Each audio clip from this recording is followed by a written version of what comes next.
Kingmakers IAS Academy for UPSC and TNPSC admissions. Call 9444227273.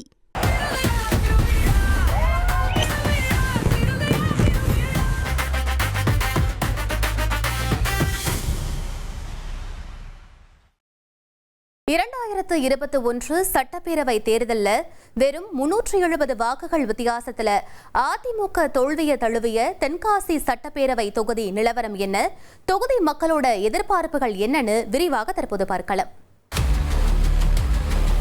மக்களே, உங்க தொகுதி பத்தி கொஞ்சம் தெரிஞ்சுக்கோங்க.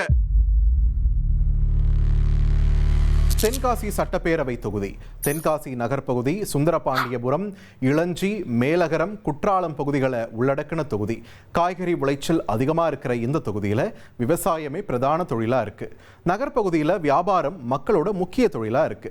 பிப்ரவரி 23 தேர்தல் ஆணையம் வெளியிட்ட இறுதி வாக்காளர் பட்டியலில் தொகுதியில் 1,36,260 ஆண் வாக்காளர்கள், 1,43,223 பெண் வாக்காளர்கள், 102 மூன்றாம் பாலின வாக்காளர்கள்னு மொத்தமா 2,79,585 வாக்காளர்கள் இருப்பதா தெரிவிக்கப்பட்டிருந்துச்சு. தொகுதியில் அதிகபட்சமா காங்கிரஸ் 8 முறை வெற்றியை வசமாக்கியிருக்காங்க. அதிமுக 3 முறையும், திமுக 2 முறையும் ஜெயிச்சிருக்காங்க. தமிழ் மாநில காங்கிரஸ் 1 முறை ஜெயிச்சிருக்கு. 2011 அதிமுக கூட்டணியில இரட்டை இலை சின்னத்துல சமத்துவ மக்கள் கட்சி தலைவர் சரத்குமார் தொகுதியில ஜெயிச்சிருந்தாரு. தொகுதியில சுயேட்சையும் 1 முறை ஜெயிச்சிருக்காரு. கடந்த 2021 தேர்தலில் காங்கிரஸ் வேட்பாளர் பழனி 89,315 வாக்குகளை பெற்று ஜெயிச்சாரு. அவருக்கு எதிராக அதிமுக சிட்டிங் எம்எல்ஏ செல்வ மோகன்தாஸை நிறுத்தியிருந்தாங்க. கடும் போட்டியை கொடுத்த செல்வ மோகன்தாஸ் 88,945 வாக்குகளை பெற்று தோற்றாரு. வெறும் 370 வாக்குகள் வித்தியாசத்தில் செல்வ மோகன்தாஸ் தோல்வியை தழுவ தொகுதி அதிமுகவோட கையை விட்டு நழுவுச்சு.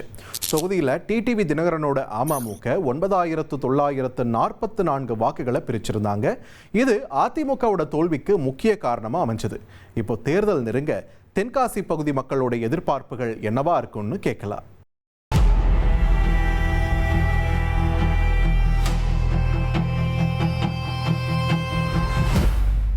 எல்லா சிக்னல்லுமே மக்கள் 10 to 15 நிமிஷம் நின்று போற மாதிரி இருக்கு. மேம்பாலம் பாதி வரைக்கும் தாண்டி வண்டிலாம் வாகனங்கள்லாம் நிக்கி. அது என்ன காரணம்னா, நம்ம குற்றாலம் வழியா போற அந்த இளஞ்சி வழியா போற கேரளாக்கு போற வழியில ஒரு பாலம் வேலை நடந்துட்டு இருக்கு. அந்த பாலமும் ரொம்ப தாமதமா வேலை நடந்துட்டு இருக்கு. சாலை வசதிகளை மேம்படுத்தி கொடுத்தாலே போதும். இப்போ அடிப்படை வசதி தேவையே முதல்ல சாலை வசதி தான். ஓவர் ஆக்சிடென்ட் ஆகுது. மெயினான சாலை வசதி. இது கோரிக்கையாக வைக்கிறோம். டாய்லெட் எல்லாம் நிறைய இந்த தென்காசி பஸ் ஸ்டாண்டும் சரி, பவர் சத்திரம் பஸ் ஸ்டாண்டு, இதுல எல்லாம் டாய்லெட் ரொம்ப கண்டிஷன் மோசமா இருக்கு. அதெல்லாம் கொஞ்சம் சீக்கிரம் சரி பண்ணாங்கன்னா இன்னும் கொஞ்சம் அவங்களுக்கு நல்லா இருக்கு. தெரு வசதி, தண்ணி வசதி தான் எங்களுக்கு முக்கியம்.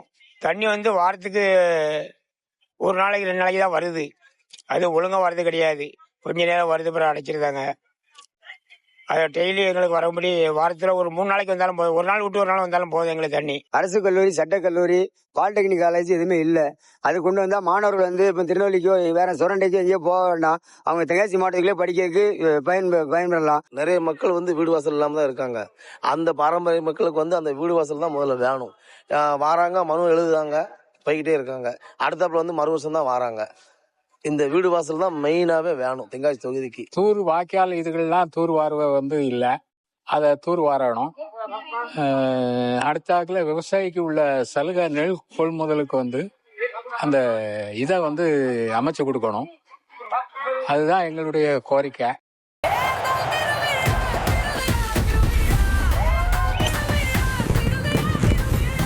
Kingmakers IAS Academy for UPSC and TNPSC admissions. Call 9444227273.